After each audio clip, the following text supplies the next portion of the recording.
মানে একটা স্পেকুলেশন চলছে গোটা ইন্ডিয়া জুড়ে যে কংগ্রেস হয়তো চাইছে যে বিজেপির বিরুদ্ধে খেলাটা 1:1 করে দিতে বা ভোটটা 1:1 করে দিতে। কংগ্রেস অলওয়েজ যেটা মনে করে নন পারফরমেন্স গভর্নেন্স, এটাই কিন্তু বিজেপিকে আসার রাস্তা চওড়া করে দিয়েছে। সামনের যে ভোটগুলো আসছে সেখানে কংগ্রেস কি একা লড়াই করার চিন্তা ভাবনা করছে, নাকি অদূর ভবিষ্যতে আমরা কোনো জোট দেখতে পারবো, সেটা লেফট হোক বা তৃণমূলের যে কোনো পার্ট হোক, কালীঘাট কিংবা ঋতব্রত? রাজনৈতিক কোনো সিদ্ধান্ত এককভাবে হয় না, কিন্তু 2011-তে যে সিদ্ধান্ত হয়েছিল আমি মনে করি আমাদের সহযোগিতা ছাড়া সেদিনের সরকার তৈরি হতো না। তৃণমূলের পিছনে আইপ্যাকের মতো একটা প্রফেশনাল সংস্থা ছিল বলে মিডিয়া ম্যানেজমেন্ট করতে সুবিধা হয়েছে, আর কংগ্রেসের সেই মেকানিজমটার অভাব পড়ে যাচ্ছে যে মিডিয়া অ্যাটেনশন পাচ্ছে না। আইপ্যাক, আদার প্যাক, এগুলো কোনো ব্যাপার নেই। ওয়ান অফ দ্য প্রসেস, একটা অফিস চালাবার ক্ষেত্রে যেভাবে একটা প্রসেস অনুযায়ী হয়। তো যখন আপনাদের জাতীয় স্তরের নেতারা এই মমতা বন্দ্যোপাধ্যায় এবং এই অভিষেক বন্দ্যোপাধ্যায়কে নিয়ে মিটিং করছেন এবং তারা সোশ্যাল মিডিয়াতে সেই ছবি ছাড়ছেন, তখন এইগুলো আপনাদের মাথায় আসে না যে আদতে আপনারাই হয়তো বিজেপি সুবিধা করে দিচ্ছেন? কংগ্রেস মনে করে অনেক রাজনৈতিক দলের মধ্যে লড়াইয়ে যদি আমি জিততে পারি তবেই কিন্তু আসল বিষয়। এই সময়ের দাবি অনুযায়ী সিদ্ধান্ত যেগুলো নেওয়া হয়েছিল সেখানে তো নিশ্চয়ই কোনো খামতি থেকে গেছে, যে খামতির জন্য আজকে 48 বছর বাদেও কংগ্রেস ক্ষমতায় আসতে পারেনি, বিশেষ করে পশ্চিমবঙ্গে। আমরা যে প্রতিশ্রুতিবদ্ধ ছিলাম মানুষের কাছে যে বামফ্রন্টকে হাঁটিয়ে আমরা সরকার তৈরি করব, মানুষের সেবায় আমরা মানুষের সুখ সুবিধে আমরা দেখব, সেই মতো কাজ হচ্ছিল না বলে আমরা নোট অফ ডিসেন্ট দিয়ে সরকার থেকে বেরিয়ে আসি। আমার মনে হয় এই নীরবে বেরিয়ে আসাটা ঠিক হয়। আমাদের মমতা বন্দ্যোপাধ্যায়কে এক্সপোজ করিয়ে বেরিয়ে আসার দরকার ছিল।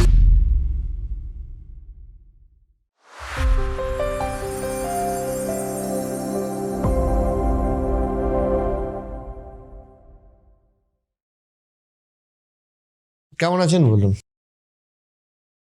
খুবই ভালো আছি। রাজ্য সভাপতি হওয়ার পর একটা সম্ভবত কংগ্রেসের সব থেকে কঠিন এবং আমি যদি ভুল না করি বা আপনি যদি খারাপ না মনে করেন, খারাপ ফলাফলগুলোর মধ্যে একটা ফলাফল হয়েছে। এটা কতটা প্রেশার ক্রিয়েট করেছে, কিংবা আফটার ভোট এখন ইকুয়েশন কি আছে কংগ্রেসের এই রাজ্যে? আমি তো গড়তে এসেছি, আমি নিজেকে রাজ্য সভাপতি বলে শুধু ভাবি না, আমি কংগ্রেসের বাগানের মালি হিসেবে ভাবি। তাই এবারে নির্বাচনে 294টা আসনে লড়াই করা 20 বছর পর, যেখানে 48 বছর ক্ষমতায় আমরা নেই, তো মালি হিসাবে যে গাছগুলো লাগানো, তাকে জল দেওয়া, রক্ষণাবেক্ষণ করা, এটা সব থেকে গুরুত্বপূর্ণ। কারণ পলিউটেড পলিটিক্সের মাঝে যদি আপনাকে সেই পলিউশন দূর করতে হয় তাহলে এক একটি গাছ লাগানো জরুরি, রাজনৈতিক গাছ, যে গাছ কোনোভাবেই ওই নিকোবর আইল্যান্ডে যেভাবে 1.5 কোটি গাছ কেটে দেওয়া হচ্ছে, আর এই রাজ্যেও যেভাবে রাজনৈতিক আদর্শ নীতিতে সব থেকে গুরুত্বপূর্ণ ব্যক্তিরা পার্লামেন্টে যান এবং তারাই আইন প্রণয়ন করেন, তাদের কেটে ফেলা হচ্ছে কিংবা নিজেরা কাটার জন্য তৈরি হচ্ছেন। এটা যাতে আগামী দিনে না ঘটে সেই কাজটাই আমি কংগ্রেসের সভাপতি হিসাবে, একজন কর্মী থেকে সভাপতি হিসাবে সেই কাজটাই করার চেষ্টা করেছি। আমি এবার আরেকটা দ্বিতীয় দিক আপনাকে যদি জিজ্ঞাসা করি, যে ধরুন খুব বাস্তবিকভাবে দেখতে গেলে এই বছরের যে নির্বাচন ছিল সেই নির্বাচনে মৌখিকভাবে ডেফিনেটলি যারা কর্মী রয়েছে তাদেরকে চাঙ্গা করার জন্য নেতৃত্বকে তো বলতেই হবে যে ভালো ফলাফল হবে, কিন্তু বাস্তবিক চোখে সম্ভাবনা ছিল না কংগ্রেস বা আপনাদের পূর্ববর্তী ভোটগুলোতে সহযোগী বামেরা ক্ষমতায় আসবে। সেখানে এই যে 294টা আসনে জোট মানে না করে ভোটে যাওয়া বা বামেদের সাথে জোট না হওয়া, এটা কি কোথাও গিয়ে রিস্কি হলো না, যে যদি জোটটা হতো তাহলে হয়তো 4টে 5টা 6টা আসন আসলেও আসতে পারতো? 2-3টে জিনিস দেখা খুব জরুরি। সেটা আমি মনে করি যে কোনো রাজনৈতিক দলের প্রধান কাজ হচ্ছে সেই রাজনৈতিক দলের আদর্শ নীতি এবং সে কি করতে চায় সেটা, সে যদি ক্ষমতায় আসে তবেই সেটা প্রয়োগের মাধ্যমে, ইমপ্লিমেন্ট করার মাধ্যমে সে কিন্তু মানুষের কাছে পৌঁছতে পারে। হুম সেটা যতক্ষণ অবধি না করতে পারছেন, আপনি কি করতে চান সেটা বোঝানো যায় না। এবং একা লড়ার সিদ্ধান্ত কেন? আপনি যদি দীর্ঘদিন হুম আপনার পতাকা, আপনার দলের পোস্টার প্রত্যেকটি মানুষের কাছে না পৌঁছন, তাহলে আপনার তো আইডেন্টিফিকেশন নষ্ট হবে। যেমন ধরুন, আমি পাজামা পাঞ্জাবি পরি, আমাকে দেখলেই লোকে আইডেন্টিফাই করে ফেলতে পারবে। কিন্তু আমি যদি অন্য আর একটি পোশাক পরে যাই, কুইক আমাকে আইডেন্টিফাই করা মুশকিল হবে। রাজনীতিতে একটা জিনিস খুব গুরুত্বপূর্ণ, আমি যেদিন সভাপতি হলাম বা তার আগে থেকেই আমি দেখছিলাম, এটা অনেক দিন ধরেই শুরু হয়েছে। সেটা হচ্ছে আমরা এককভাবে লড়াই করেছি, তার আগে আমরা জোট করেছি, কিন্তু 2011 সালে আমরা জোট করে লড়াই করলাম। যে তৃণমূল আমাদের থেকে বেরিয়ে গেল তাদের সঙ্গেই লড়াই করলাম বামফ্রন্টকে হারাবার জন্য। হুম 294টা সিটের মধ্যে আমরা 57টিতে লড়লাম, আমরা পেলাম 44টি, আমরা পেলাম 42টি। হুম 4টি মন্ত্রী হল, 4টে ডিপার্টমেন্ট আমরা পেলাম, আমাদের মন্ত্রিত্বে 4 জন গেলেন। 294 মধ্যে 57টিতে লড়লাম আমরা, বাকি জায়গায় আমাদের কোনো প্রতিনিধি থাকলো না, কোনো ফ্ল্যাগ থাকলো না। মানুষের স্মৃতিশক্তি এত গভীর নয়, তারা বিভিন্ন সমস্যায় থাকেন। আমরা ওখান থেকে মুছলাম। 2016 হুম আমরা 96টি আসনে লড়াই করলাম 294 মধ্যে, বাকি জায়গায় আমাদের ফ্ল্যাগ থাকলো না। আবার 2019 আমরা এককভাবে লড়লাম পার্লামেন্টে।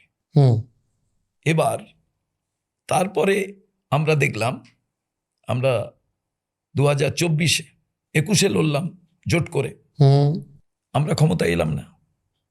2024 লড়লাম, আমরা একটা সিটে এলাম। এইবার প্রশ্ন হচ্ছে, এই যে সময়ে যে আমরা লড়েছিলাম সেটা একটা সময়ের দাবি অনুযায়ী হয়েছিল। এবারের সময়ের দাবিটি কি ছিল? আমি 6টা বাই ইলেকশন ছিল, সেই বাই ইলেকশনে যখন আমি প্রচার করতে গেছি, হুম আমি দেখছি গ্রাম বাংলায় 2টো রাজনৈতিক দলের আইডেন্টিফিকেশন আছে, হুম একটা তৃণমূল কংগ্রেস, একটা বিজেপির, আর কিছু কিছু জায়গায় লেফট। কংগ্রেসের খুব কম জায়গায়। আমাদের সংগঠনটা মুর্শিদাবাদ, মালদা, রায়গঞ্জ, পুরুলিয়ায় 2টো বিধানসভা কেন্দ্র। হুম আমি বাঁকুড়ার তালডাঙ্গায় গিয়েছি প্রচার করতে, বাড়ির যারা ভোটার ভদ্রমহিলা বেরিয়ে এসে বলছেন, ঠিক আছে আপনাদের লিফলেট দিয়ে যান, ওই তো তৃণমূল কংগ্রেস। তারা কংগ্রেস এই কথাটাই ভুলে গেছে। অন্য যে রাজনৈতিক দল আছে আমার সঙ্গে যারা ছিলেন, এবার প্রশ্ন হচ্ছে যে আপনার রাজনৈতিক দলের বার্তা যদি আপনি না পৌঁছন, অ্যালায়েন্স করেও রাজনৈতিক দলের বার্তা প্রত্যেকটি কর্নারে পৌঁছানো যায়, হুম কিন্তু আপনাকে তো ইনক্লুসিভ গ্রোথের কথা ভাবতে হবে। আমি জোট করলে একটা জায়গায় আমার অনেকগুলো সিট এসে গেল, যেমন আমার 2011-তে এসছে। 2016-তে আমরা তো বিরোধী দলের তকমা পেয়েছি, কিন্তু তারপরে আমরা ইনক্লুসিভ গ্রোথ করতে পারিনি কেন? একটা ইনক্লুসিভ গ্রোথ না হলে মানুষ আপনাকে গ্রহণ করবে কেন? 294 এর 300 সিট ধরুন, 150 হলেই তো, তার উপরে হলে আপনি সরকার তৈরি করবেন। তো আপনি পুরো সিটে যদি না লড়াই করেন, তো যিনি ভোট দিতে যাবেন তিনি ভাববেন আমি একে ভোট দিয়ে কি লাভ আছে। আর দ্বিতীয় কথা, আমি ভোট দেওয়ার পর আজকে কেনা বেচার জগতে এ যে কোনো সিদ্ধান্ত নেবে কিনা আমরা তো জানি না। অতএব আপনাকে লড়তে গেলে প্রথম সব সিটে লড়া প্রয়োজন, হুম এবং তার মধ্যে আপনাকে 50%-এর উপরের সিটে গুরুত্ব সহকারে লড়া প্রয়োজন। হুম যেখানে মানুষের আস্থা হবে না, এরা সরকার তৈরি করার জন্য লড়ছে। হুম এবারের নির্বাচনে যে রাজনৈতিক দল ক্ষমতায় এসছে, এটাকে আপনি স্বাভাবিক প্রতিফলন ভাববেন না। তার কারণ এবারের নির্বাচনে তৃণমূল মানে আমি তৃণমূল বলবো, মমতা বন্দ্যোপাধ্যায় তৃণমূল, কংগ্রেস কথাটাকে আমি রাখছি না সঙ্গে। হুম এদের মিসরুল, এদের হিউজ কারাপশন এবং মানে নন পারফরমেন্স গভর্নেন্স, হুম এটাই কিন্তু বিজেপিকে আসার রাস্তা চওড়া করে দিয়েছে। এরাই ইস্যু তৈরি করে দিয়েছে। হুম এর সঙ্গে অশুভ আতাত কেন্দ্রীয় সরকার এবং নির্বাচন কমিশন, হুম। এসআইআর এর মধ্যে দিয়ে এর সঙ্গে হিন্দুত্বের ফ্লেভার যুক্ত হয়েছে, অস্বীকার করা যাবে না। হুম হুম কিন্তু পুরোটাই হিন্দুত্ব কারণে ভোট হয়েছে আমি এটা মনে করি না। তার কারণ আদার পার্টি যে পার্সেন্টেজ অফ ভোট পেয়েছে তাকে যদি একত্রিত করা যায় তাহলে কিন্তু এটা বোঝা যাবে না। এটা হিন্দুত্বের যদি ভোট না হয় তাহলে এটা কিসের ভোট হয়েছে বলে আপনার ব্যক্তিগত এটা মত? তৃণমূল কংগ্রেসের অপশাসনের বিরুদ্ধে ভোট হয়েছে কমপ্লিট, যদি আপনি দেখেন তাদের যে করাপশন বা ইত্যাদির না। বিরুদ্ধে। কিন্তু তারপরেও তৃণমূল কংগ্রেসের পার্সেন্টেজ অফ ভোট যা পেয়েছে সেটাও কিন্তু কম নয়।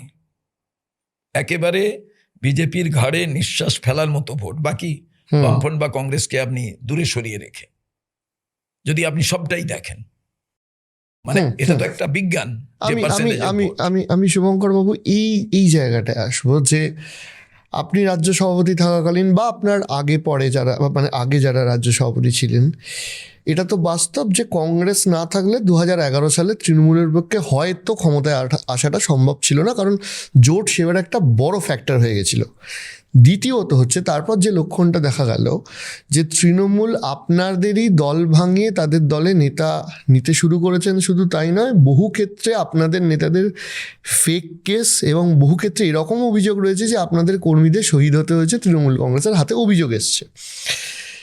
এত লড়াই করার পর আপনি নিজে ব্যক্তিগতভাবে এত রিস্ক নিয়ে যখন ভোটে দাঁড়ালেন বা ইত্যাদি রিস্ক, মানে সবাই জানতো যে ওটা উইনিং সিট নয়, তারপর যখন দেখেন যে আপনারই হাইকমেন্ট শোনা যাচ্ছে যে তৃণমূল নেত্রীকেই কংগ্রেসে আসার প্রস্তাব দিচ্ছে, তখন দুঃখ লাগে? দেখুন, বাইরে যেগুলো হচ্ছে সেগুলো বাস্তব নয়। আমি যেদিন সভাপতি হই সেদিন আমাকে বলে দেয়া হয়েছিল কংগ্রেস দলকে তৈরি করো। আমার দলের অনেকে আমাকে বলেছিলেন বাঁ দিকের হাত ধরো, কেউ কেউ বলেছিলেন সামনে বসে আলাদা কথা বলছে, তৃণমূলের সঙ্গে জোট করলে জিতে যাওয়া যাবে। শুভঙ্কর সরকারের যদি এমএলএ হওয়ার বাসনা হতো, আমার তো দুঃখ হয় যাদের দেখে সারা বাংলার মানুষ অনেক কিছু জানতে পারেন, প্রিন্টিং মিডিয়া, ইলেকট্রনিক্স মিডিয়া, তারা এই আলোচনা কোনো সময় করে না।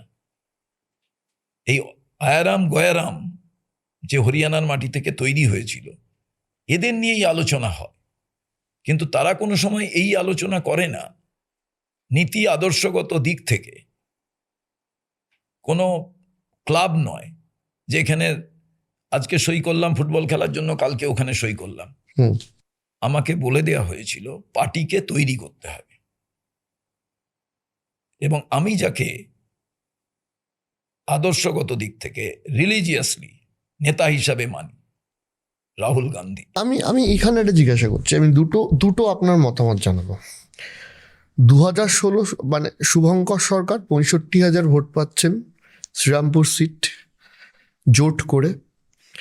2026 শুভঙ্কর সরকার 2800 বা 3000-এর কাছাকাছি ভোট পাচ্ছেন জোট না করে।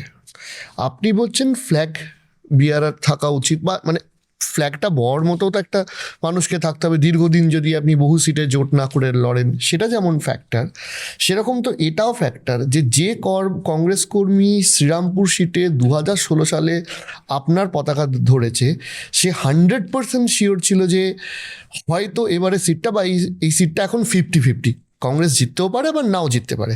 কিন্তু সেইখান থেকে আজকের ডেটে দাঁড়িয়ে যখন কংগ্রেস জোটে গেল না, যেখানে প্রায় মালদা মুর্শিদাবাদ ছাড়া কোনো জেলাতেই উইনিং প্রবাবিলিটি নেই, সেটাও কি কংগ্রেসের জন্য খুব একটা স্বাস্থ্যকর হলো? মানে শুধু 294টাই কি ফ্যাক্টর, নাকি তার থেকে অনেক বেটার কি আমি লিমিটেড সিটে মানে লড়াই করে বেশ কিছু সিট বার করে আনতে পারবো? এবার আমি আপনাকে বলি, আপনি যে কোনো পরীক্ষাতে প্রথম একটা সাবজেক্টে প্রচুর নাম্বার পেয়ে যান, বাকিগুলোয় যদি মিনিমাম নাম্বার না পান আপনি তো পাস করতে পারবেন না। আমি মুর্শিদাবাদ মালদায় এর আগেও তো পেয়েছি, সারা বাংলার পতাকা তুলে নিয়ে 2011 ভাবুন মমতা বন্দ্যোপাধ্যায়কে ছেড়ে দেওয়া হয়েছে। সাউথ বেঙ্গলে পুরো মমতা বন্দ্যোপাধ্যায়কে ছেড়ে দিয়েছি, নর্থ বেঙ্গলে আমরা দিয়েছি। নর্থ বেঙ্গল কি তার সেই অর্গানাইজেশন স্টেট ধরে রাখতে পেরেছে?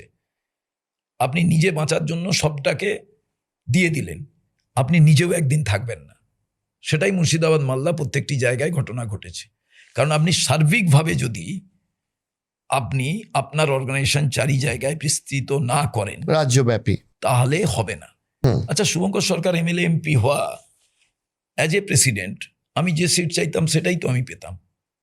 এমনকি আমি যদি জোটের রাজনীতিতে যেতাম, আইদার লেফটের সঙ্গে আইদার তৃণমূলের সঙ্গে কম সংখ্যক সিট নিয়ে বা কিছু নিয়ে, তাহলে আমার যেটা মোটামুটি একটা প্রবাবল জায়গায় থাকতো, সম্ভাবনাময় একটা জায়গায় আমি নেওয়ার চেষ্টা করতাম।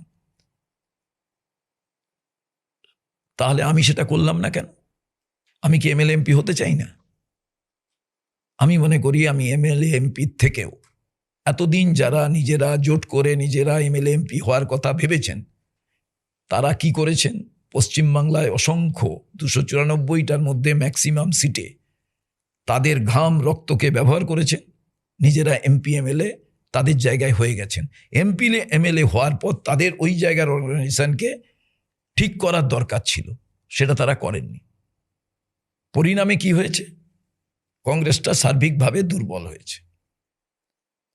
এবারে আমাকে এককভাবে লড়াইয়ের পরও আমাকে রতুয়া থেকে লড়তে বলা হয়েছিল, আমাকে মুর্শিদাবাদের সিট ছেড়ে দেওয়া হচ্ছিল। আমি তো শ্রীরামপুরে, আমি জানতাম না পলিটিক্যাল ইকুয়েশন অ্যারিথমেটিক্যালি কতটা স্ট্রং না স্ট্রং জানতাম। আমি লড়তে চাইনি সমস্ত সিটে, আমি তাদের সাংগঠনিকভাবে শক্তি যোগাতে চেয়েছিলাম বা প্রচার করতে কিন্তু হবে। তারপরেও কেন আমি লড়েছি? আমাকে কেন্দ্রীয় নেতৃত্ব বলেছে এবং commander runway from the ground, যেটা সংগঠনের ক্ষেত্রে আমি যখন 294টায় লড়াই করছি, যখন অন্য কোনো রাজনৈতিক দল 294টায় লড়াই করার ক্ষমতা রাখেনি, এবং এই কথা শুনতে হতো ওটা প্রদেশ কংগ্রেসটা সাইনবোর্ড হয়ে গেছে, ওরা আবার 294টা সিট পাবে কোথায়? আপনারাই বিভিন্ন সময় আলোচনায় 294টা প্রার্থী দেবে, ভাবেনি কেউ। এত যে প্রার্থী অ্যাপ্লিক্যান্ট হবে, তাদের মধ্যে কারুর নমিনেশন ক্যান্সেল হবে না, এটাও তো সাংগঠনিক দিক থেকে একটা গুরুত্বপূর্ণ বিষয়। হ্যাঁ, ভোট কম পেয়েছি, কিন্তু এই ভোট কম পাওয়ার পেছনে আমি মনে করেছি আদার মেকানিজমকে কাজ করানো হয়েছে। কারণ একটি দুর্বল ছাত্রের, সে যদি নিজেকে তৈরি করে ভালো হয়, তারপরেও মানুষ তাকে ভালো হয়েছে বিশ্বাস করতে পারে না এবং তাকে নেগলেক্ট করা হয়। এই আদার এবার তার খাতাটাকে, উত্তরপত্রটাকে যদি পুড়িয়ে দেওয়া হয়, যেটা সিবিএসসির ক্ষেত্রে দেখা গেল, ঠিক তেমনি যদি আমি বলি 4000 ইভিএমকে পুড়িয়ে দেওয়া হলো। যদিও বর্তমান নির্বাচন কমিশন তারা কোনো কিছুই দেখাতে, কৈফিয়ত দিতে, উত্তর দিতে নারাজ, তাও বলছি তারা কোনো প্রমাণ রাখলেন না। আমি প্রথম দিন থেকে যে প্রশ্ন করেছি, এভারেজ এই ভোট হতে পারে না, দেয়ার ইজ সাম আলাদা মেকানিজমের পেছনে আছে। কারণ আপনার যদি কোনো একজন খুব গরিব মানুষ, সে যদি বলে আমার 5 লাখ টাকা চুরি হয়ে গেছে, নো ওয়ান বলবে যে আরে কি করে সম্ভব, ওর কি করে ও টাকা ওর কাছে থাকতে পারে? অথচ তিনি যদি কষ্টে সৃষ্টে ভিক্ষে করেও টাকা জমিয়ে রাখেন, কেউ বিশ্বাস করতে। কংগ্রেস এত কম ভোট পাবে এ নিয়ে আলোচনা হওয়ার তো কোনো বিষয়ই নয়, কারণ কংগ্রেস এই ভোটটাই পেয়ে এসছে। এবার শ্রীরামপুরের ক্ষেত্রে বেশি ভোটের কথা যেটা বললেন, আমি শ্রীরামপুরে প্রচার করতে যেতে পারিনি, সর্বসাকুল্যে 7 দিন মতো হয়তো গেছি। এমনি পাবলিসিটির ক্ষেত্রে যেগুলো, সেগুলো তো হয়েছে। প্লাস আমার বিরুদ্ধে একটা শক্তি কাজ করছিল, কেন আমি জোট করিনি। আমার দলের ভেতরে বাইরে, এবং আপনারা অনেক ইন্টারভিউ শুনেছেন, আমি তৃণমূলের সঙ্গে জোট করে ফেলছি, বিভিন্ন জনের বিভিন্ন মত ছিল। কেউ বুঝতে পারেননি যে আমি কারুর সঙ্গে জোটে আগ্রহী নই, দলকে শক্তিশালী করতে চাই। হুম। লোকের প্রাইমারি একটা ব্যাপার ছিল, কংগ্রেসের সভাপতি শুভঙ্কর সরকার নিজে একটা এমএলএ হয়ে যেতে পারে। বর্তমান মুখ্যমন্ত্রী অনেকবার বলেছেন। তার কারণ আমি যে কথাটা বলতে চেয়েছি সেটা হচ্ছে, বাংলার ডেভেলপমেন্ট করতে গেলে কংগ্রেস ছাড়া অন্য কারুর সেই ভাবনা নেই, ক্রান্তদর্শী চিন্তা নেই। হুম। তার প্রধান কারণ হচ্ছে এই বর্তমান যে সরকার হয়েছে, they have started their journey destructive way, constructive way নয়। কংগ্রেস যে কোনো জায়গায় যখন ক্ষমতায় আসে প্রথমেই কনস্ট্রাকটিভ ওয়েতে কাজ করা শুরু করে, দেন কোনো কিছু ডিস্ট্রাকটিভ কিছু করতে হবে, কোনো জায়গায় ঠিক আছে কিছু করা প্রয়োজন, আলাদা ব্যাপার ভাবব। আমারও কিন্তু এটাই ছিল যে কংগ্রেসকে কিভাবে নিজের পায়ে দাঁড় করানো যায়। কারণ আমি নিজে না শক্তিশালী হলে, আমি যদি জোটও করি কারোর সঙ্গে, সে আমাকে পার্টনার হিসাবে ভালো ভাববে কেন? এই ভোটটার পর আপনার মনে হলো যে 294টায় দিয়ে কিছুটা নিজের পায়ে দাঁড়াতে পারলো, কিন্তু পার্সেন্টেজ তো সেই কথা বলছে না। পার্সেন্টেজে তো কিছু প্রয়োজন আসে না। পার্সেন্টেজে শক্তি বৃদ্ধি না বৃদ্ধি, হুম। পলিটিক্যাল অ্যারিথমেটিক হচ্ছে 49 = 0, 51 = 100। আর বর্তমান এই বিজেপির আমলে 49 = there is no zero and other, below to the zero. তার কারণ তারা অপোজিশনকে তো কোনো গুরুত্ব দেয় না। আমি যদি পরিবর্তিত পরিস্থিতির কথা বলি, যে আফটার 4th মে যখন বিজেপি একক সংখ্যাগরিষ্ঠতা দিয়ে ক্ষমতায় এলো এবং অদ্ভুতভাবে দেখা গেল যে তৃণমূল দলটা ভেঙে গেছে বা একটা ক্যাওস সৃষ্টি হয়েছে, এই জায়গা থেকে দাঁড়িয়ে সামনের 29-এর নির্বাচন হোক বা তার পূর্বে পঞ্চায়েত বা মিউনিসিপ্যালিটির নির্বাচন হোক, আপনি কি দেখছেন যে কংগ্রেসের শক্তি কি এখন বৃদ্ধি পাচ্ছে? আপনি কি এই যে রাজ্যব্যাপী যে সংগঠনের কাজটা করে চলেছেন তার কি কিছু সুফল পাচ্ছেন? দেখুন, আমি যেহেতু বিজেপি রাজ্যে এআইসিসির সম্পাদক হিসেবে কাজ করেছি, 2021-এ হারের পর আমি জানতাম তৃণমূলের নেতৃত্ব তাদের এত সম্পদের প্রতি আগ্রহ, এত ব্যাকুলতা এবং টাকার প্রতি এত আগ্রহ, বিজেপির কোনো অসুবিধে হবে না এখানে যে কোনোভাবে সরকার তৈরি করতে। কারণ অমিত শাহ মহাশয়, আমি নিশ্চিত অন্যান্য রাজ্য দেখে অনেক আগে থেকে তৃণমূলের নেতাদের কেনা শুরু করে দিয়েছিল। একদিন রাজনৈতিক গবেষকরা তারা বিশ্লেষণ করে বার করবেন এই ঘটনাটি, যে ক্ষেত্রে তাদের আর 356 বানাবো, ইডি সিবিআই দিয়ে জেলে পুরব, এসবের কথা আর ভাবতেই হয়। তারা প্রত্যেককে কিনে নিয়েছে। আর যেগুলোকে একটু অসুবিধে হচ্ছিল একবার করে ইডি সিবিআই পাঠিয়েছেন। নিশ্চিত তারা করাপশনের সঙ্গে যুক্ত ছিলেন। আজকের যিনি মুখ্যমন্ত্রী তিনি বলেছেন অমুক ব্যক্তি রিক্রুটমেন্ট স্ক্যামের সঙ্গে যুক্ত, তাই তার কাছে গেছে ইডি, তার বাড়িতে গেছে সিবিআই। তার মধ্যে দেখবেন কেউ আজকে জেলে আছে, কেউ মন্ত্রী হয়ে গেছেন, শুধু দল চেঞ্জ করেছেন। ভেরি ক্যালকুলেটিভ ওয়ে তারা অকুপাই করেছেন। দিস ইজ নট দি রায়, এটা ম্যান্ডেট নয়। কিন্তু বাংলার মানুষকে সম্মান জানিয়ে এই সরকার যখন রেজাল্ট বেরোয়, আমরা এই সরকারকে সমর্থন করেছি, কনগ্র্যাচুলেট করেছি, বলেছি যে বাংলার উন্নতির স্বার্থে সরকার যদি কাজ করে আমরা তাকে পূর্ণ মাত্রায় সহযোগিতা করব। কিন্তু যদি দেখা যায় যে তারা সংকীর্ণ রাজনীতি করছেন, ধর্মীয় রাজনীতিকে প্রাধান্য দিচ্ছেন, আইনের শাসন না করে সাংবিধানিক প্রক্রিয়াকে না মেনে তারা যদি চলতে চান, তার বিরোধিতা হবে। 30 দিন প্রথমে সময়, 60 দিন সময়, তারপরে 90 দিন সময়, এরপরেই সুভাষ মুখোপাধ্যায়ের কবিতা অনুযায়ী রাস্তায় রাস্তা দেখাবে। আমি সাহায্য করতে গেছিলাম খেজুরিতে, আগুনে পুড়িয়ে ফেলা হয়েছিল 27টি দোকান, আর একটা জায়গায় 15টি দোকান। ফেরার সময় আমাদের অনেকগুলি গাড়ি ভাঙা হয়, আমার গাড়িও ভাঙা হয়। আমি থানায় যাই, এফআইআর করি। এখনো যে গাড়ি নিয়ে আপনার কাছে এসেছি, কাঁচ বদলাইনি। আমি কিন্তু থানায় থানায় শুধু সারা বাংলায় ডেপুটেশন দিতে বলেছিলাম, কোনো পথ অবরোধ কিছু নয়। তার কারণ সরকার এসছে, সরকারকে সুযোগ দাও ভালো কাজ করার জন্য। কিন্তু আপনার কাছে আমি বলছি, 10 লক্ষ চাকরি পদ খালি বাংলায়, 1 লক্ষের কথা বলা হলো, এখনো পর্যন্ত কনস্ট্রাকটিভ জিনিস আমি দেখিনি। এবং সর্বোপরি আমার সঙ্গে কাজ করা, তার উৎকর্ষতায় মেধায় তিনি মুখ্যমন্ত্রী হয়েছেন, একই জেলার, একসঙ্গে ছাত্র পরিষদ করা। তারপরে তিনি কংগ্রেস ছেড়ে তৃণমূলে গেছেন, তৃণমূল ছেড়ে বিজেপি করছেন। তার আদর্শগত, তার নীতিগত দিক থেকে তিনি তার সিদ্ধান্ত নিয়েছেন এবং মানুষকে কৈফিয়ত দেবেন। কিন্তু আমি মনে করি একই জেলার হিসাবে তিনি যদি ভালো কাজ করেন খুশি হব।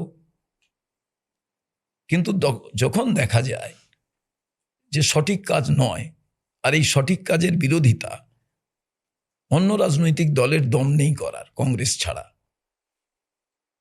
সেক্ষেত্রে আমাদের দলই এর নীতিগত প্রশ্ন তুলে তার বিরোধিতা করবে এবং আন্দোলনের পথেই মোকাবিলা হবে।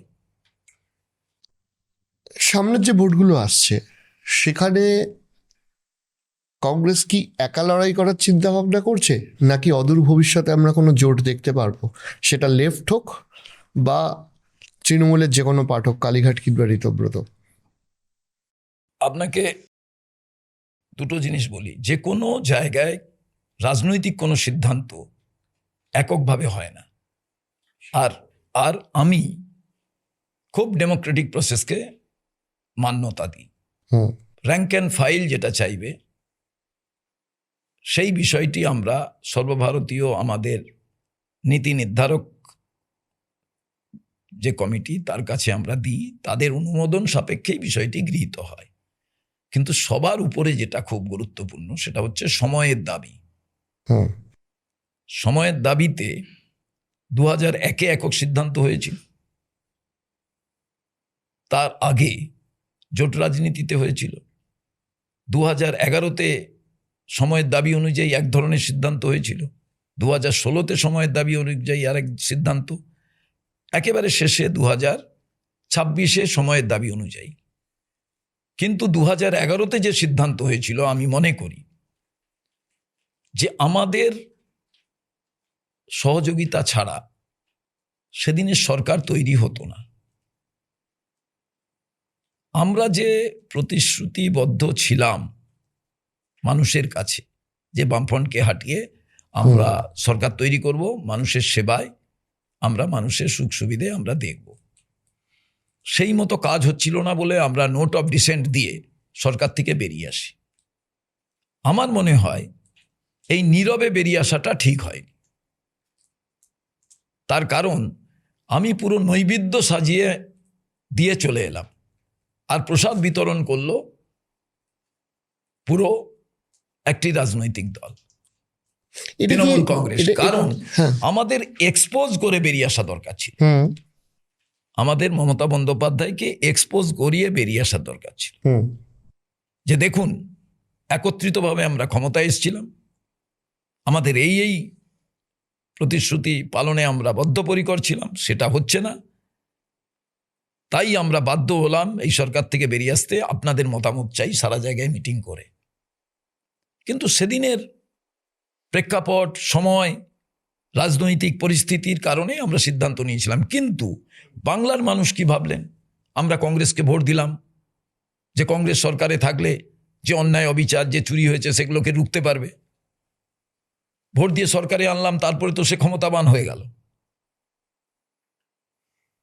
এবার আমাকে ভোট দেওয়ার আগে 3 বার ভাববে যে আমরা তো সব, আবার কাল ছেড়ে চলে যাবে না তো। কারণেই 294-তে আমি এককভাবে লড়াই করেছিলাম, যে সিদ্ধান্ত নিলে এককভাবে নেব। বাংলার মানুষ যদি আমাকে ভোট দেন, আমরা সেই সরকার দেবো। আমি আমি আমি আর একটা প্রশ্ন করি যে আমি যদি খুব ইতিহাস দিয়ে ভুল না করি, তাহলে 2011 পর কংগ্রেস ঠিক সেই সময়ই তৃণমূলের থেকে সাপোর্টটা তুলেছিল, যখন কেন্দ্রে তৃণমূল কংগ্রেসের থেকে সাপোর্টটা তুলে নিয়েছিল কোন একটা সূত্র ধরে। কিন্তু আমি সেই দিকে আসি না। আপনি বললেন যে সময়ের দাবি অনুযায়ী সিদ্ধান্ত নেওয়া হয়েছিল। আচ্ছা, এই সময়ের দাবি অনুযায়ী সিদ্ধান্ত যেগুলো নেওয়া হয়েছিল, সেখানে তো নিশ্চয়ই কোনো খামতি থেকে গেছে, যে খামতির জন্য আজকে 48 বছর বাদেও কংগ্রেস ক্ষমতায় আসতে পারেনি, বিশেষ করে পশ্চিমবঙ্গে। যে কারণে অনেক ক্ষেত্রে অমিত শাহ থেকে আমরা দেখেছি যে টিপ্পনিও উঠে আসতে দেখা গেছে যে এই এই রাজ্যে আপনারা এত বছর ক্ষমতায় আসেননি। আমি আপনার অ্যানালাইসিসটা জিজ্ঞাসা করছি যে ধরুন এই যে এত দিন ধরে ক্ষমতায় না থাকা, এবং সেখান থেকে একটা দলকে আপনি চেষ্টা করছেন পুনর্জাগরণ করতে বা পুনর্জীবিত করতে, এখানে আপনারা কি কি পদক্ষেপ গ্রহণ করার কথা ভাবছেন? দেখুন, কংগ্রেসের দুটো জিনিস, এই যে অমিত শাহরা বলছেন বা অমুক, গণতান্ত্রিক ব্যবস্থা তো কংগ্রেস মানে। এই মানে বলে কংগ্রেস সেই কেনাবেচার কাছে যায়নি। গণতান্ত্রিক প্রক্রিয়া মানে বলেই কংগ্রেস 48 বছর ক্ষমতার বাইরে, মানুষ যে কোনো কারণে হোক ভালো মন্দ সমর্থন করেনি। এক সময় বামফ্রন্ট এখানে থেকেছেন। দেখুন, আপনি যদি একদম ধরেন প্রথম থেকে 52 সালের নির্বাচনের পর থেকে, প্রথমে তো আর 42টা সিট ছিল না, 42টা সিট পরে হয়েছে। After assassination of Indira Gandhi আমরা 16টা সিট পেয়েছিলাম, অথচ পশ্চিমবঙ্গ থেকে তাবড় তাবড় নেতা। আমরা 16টার বেশি সিট কোনো সময় 42টার মধ্যে পাইনি। তাহলে এখানে বরাবর আমাদের যে সাংগঠনিক, আপনাকে তো পার্সেন্টেজের বিচার, আমরা তো 42% ভোট পেতাম, কিন্তু সরকার তৈরি করতে পেরেছি কি? আমরা পারিনি। তখন দুটো পার্টি মেনলি ছিল, এতগুলো শেয়ার হোল্ডার ছিল না।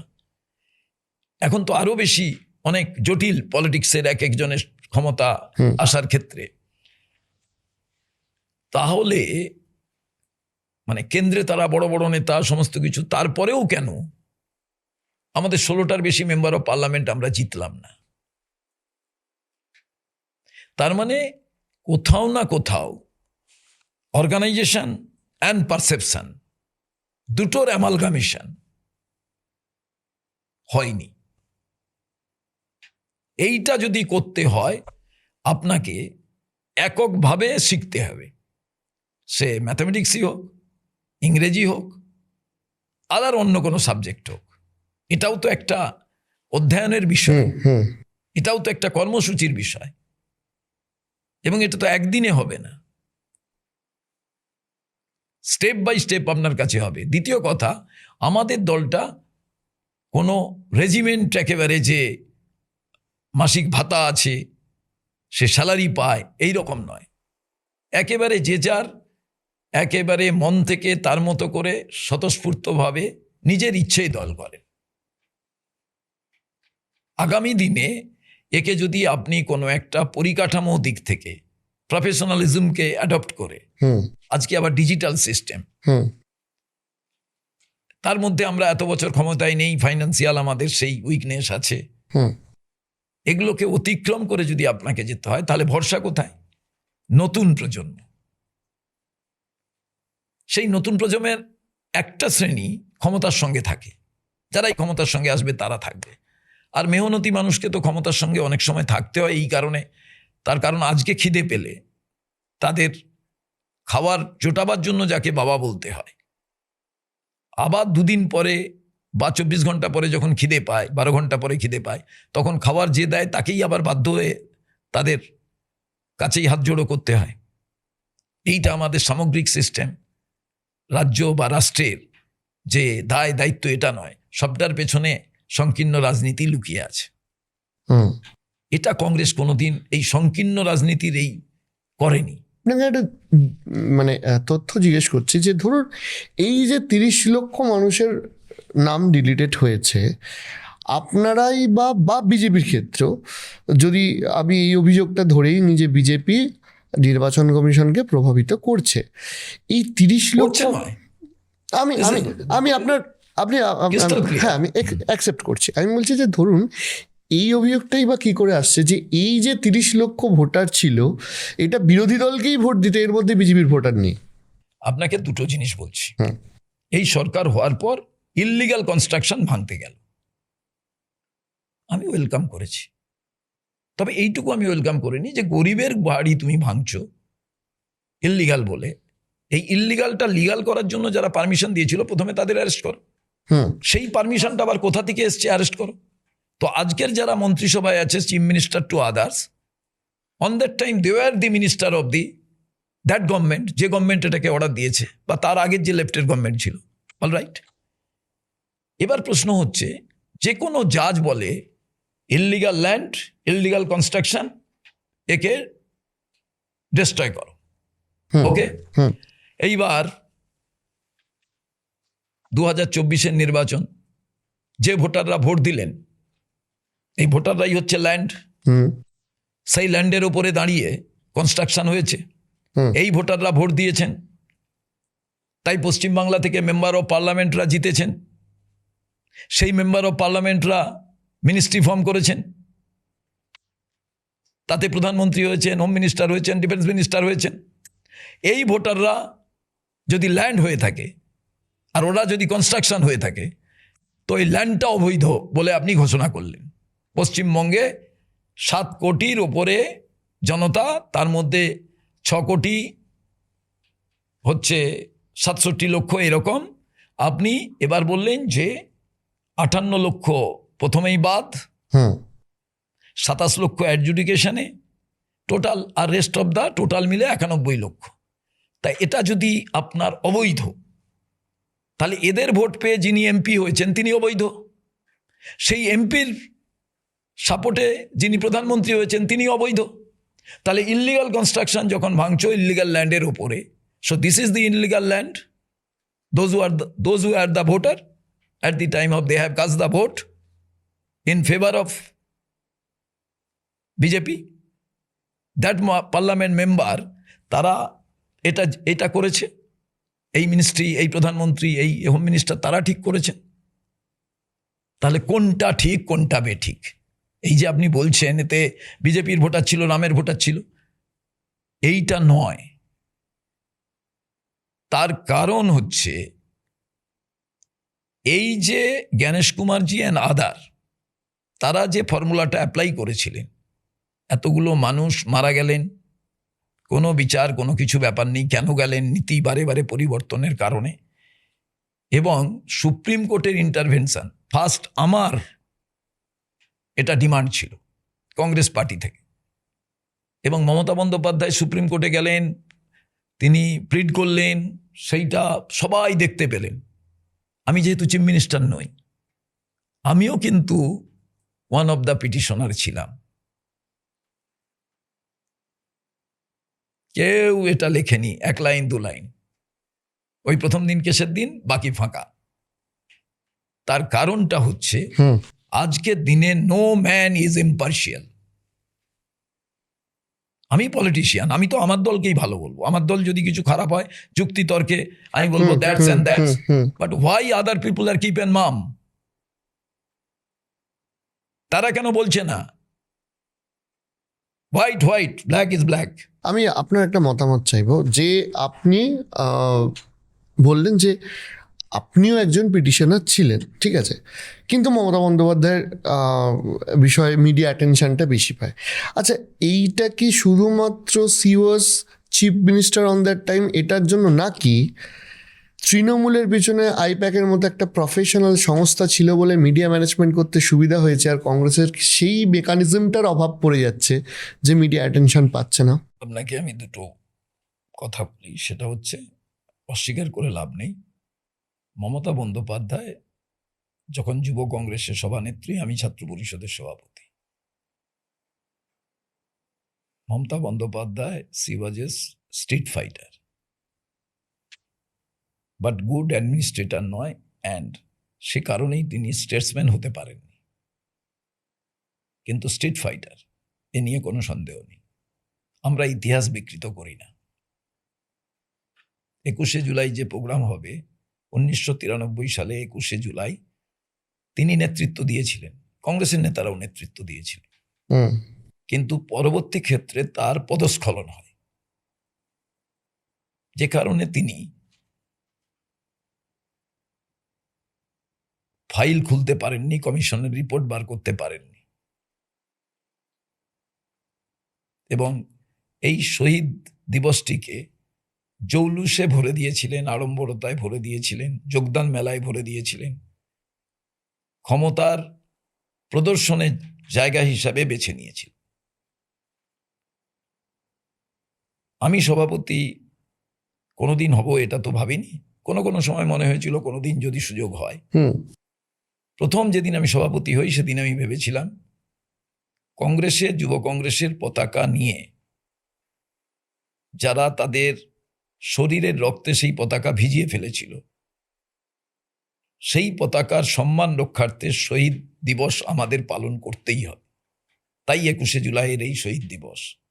সেই রক্ত কোথায় ধুলোর সঙ্গে, জলের সঙ্গে, বালির সঙ্গে মিশে গেছে, কিন্তু রক্ত ঋণ শোধ করার সেই চেষ্টায় আমরা। কিন্তু মমতা বন্দ্যোপাধ্যায় আইপ্যাকের দ্বারা, ওনার ভালো হয়েছে কি খারাপ হয়েছে আমি বলবো না, আইপ্যাকের লোকেরা তো কংগ্রেসের কাছেও গেছিল, এবং যেবার বিজেপি ভেবেছিল ক্ষমতায় এসে যাব, নীতিশ কুমার এবং লালুজি ক্ষমতায় এলেন বিহারে এবারের আগের বার।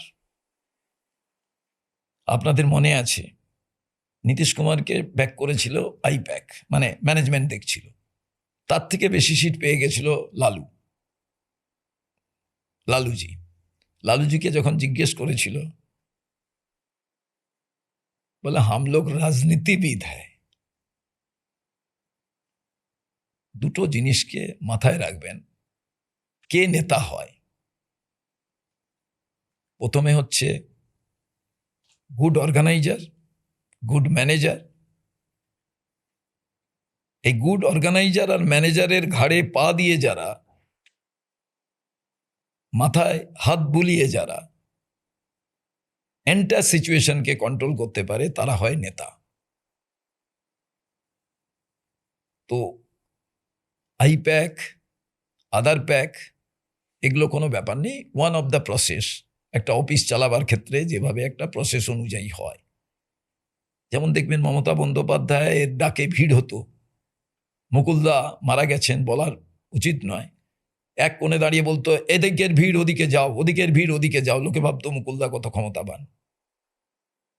সেক্ষেত্রে সেদিনও বর্তমান মুখ্যমন্ত্রীও যতটা যা পপুলারিটি পেয়েছেন, আমি সেদিনের আন্দোলনে ছিল,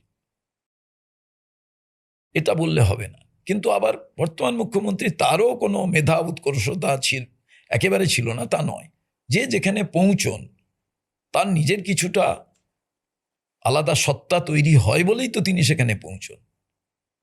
কিন্তু তৃণমূলের এই অবস্থার মূল কারণ আমি মনে করি, যে কোনো রাজনৈতিক দল সত্তা নিয়ে চলতে হয়। দেখুন, যে কোনো সংগঠন কোনো সময় ভাঙে, সেখান থেকে বেরিয়ে গিয়ে আরেকজন সংগঠন করেন, তত্ত্বগত দিক থেকে বিভিন্ন বিষয়ে ভিন্ন মতামতের কারণে তাদের বিতর্ক হয়, ডিবেট হয়, তারপরে তারা বেরিয়ে যান, কিছুদিন পরে তাদের নিজেদের মতামত অনুযায়ী তারা দল তৈরি করেন। মমতা বন্দ্যোপাধ্যায় এখানে কংগ্রেস থেকে বেরিয়ে যাওয়ার আগে দলটা তৈরি করেছিলেন, তারপরে তিনি কংগ্রেসের মধ্যে বিতর্ক আনলেন এবং বেরিয়ে গিয়েই একটা ইনস্ট্যান্ট দল পেয়ে গেলেন, কারণ তিনি আগে থেকেই দলটাকে তৈরি করে রেখেছিলেন, বিতর্ক কংগ্রেসের ভেতরে তৈরি করেছিলেন।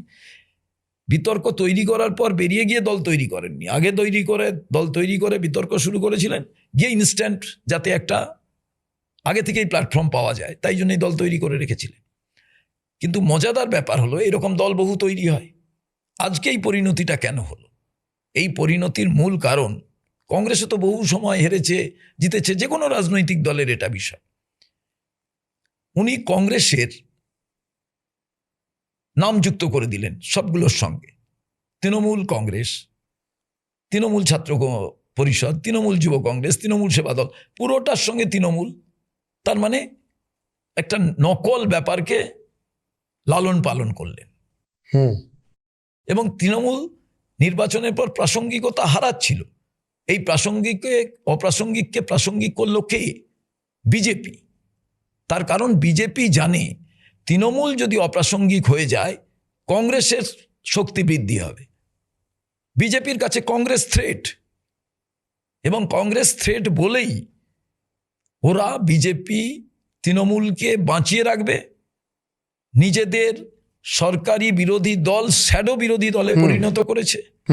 এন্টায়ার প্রসেস কন্ট্রোল বাই এবং ইন্ট্রোডিউস বাই বিজেপি। এবং 21শে জুলাই যেটা হচ্ছে সেটাও আপনি ধরে নিতে পারেন 33 বছর পর বিজেপি 21শে জুলাই করছে অন্যের হাতে পতাকাগুলো দিয়ে, কারণ এটা 21শে জুলাই করছে বিজেপি। আমি এইখানে জিজ্ঞাসা করছি যে আপনি যে পয়েন্টগুলো বললেন যে বিজেপি জানে যে তৃণমূল না থাকলে কংগ্রেস শক্তিশালী হবে, লজিক্যালি এবং প্র্যাকটিক্যালি এই বিষয়গুলো আমরা মোটামুটি যারা রাজনীতিকে অবজারভেশন করি তারাও আমরা কিছুটা হয়তো বুঝতে পারছি। আমি এখানে আমার ভাবনা চিন্তা দিচ্ছি না, কারণ অন ক্যামেরা আমাকে নিরপেক্ষ থাকতে হবে। কিন্তু আপনি এবার একটা কথা বলুন, বিজেপি না হয় এটা জানে, কিন্তু কংগ্রেস রাজ্য সভাপতি হিসাবে আপনি জানেন, কিন্তু যখন আপনাদের জাতীয় স্তরের নেতারা এই মমতা বন্দ্যোপাধ্যায় এবং এই অভিষেক বন্দ্যোপাধ্যায়কে নিয়ে মিটিং করছেন এবং তারা সোশ্যাল মিডিয়াতে সেই ছবি ছাড়ছেন, তখন এগুলো আপনাদের মাথায় আসে না যে আদতে আপনারাই হয়তো বিজেপি সুবিধা করে দিচ্ছেন? দুটো জিনিস আপনারা ভুল করছেন।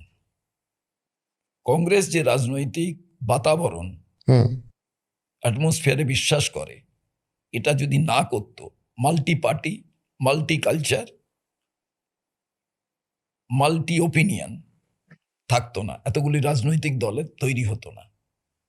কংগ্রেস এটা জানে বলেই, যেমন নির্বাচন যখন চলছে, মহিলা বিল নিয়ে যখন এটা বাতিল হয়ে গেল, মানে রুখে দেয়া গেল, তখন এলওপি হিসাবে রাহুল গান্ধী ফ্লোরের লিডারদের সবাইকে ফোন করলেন।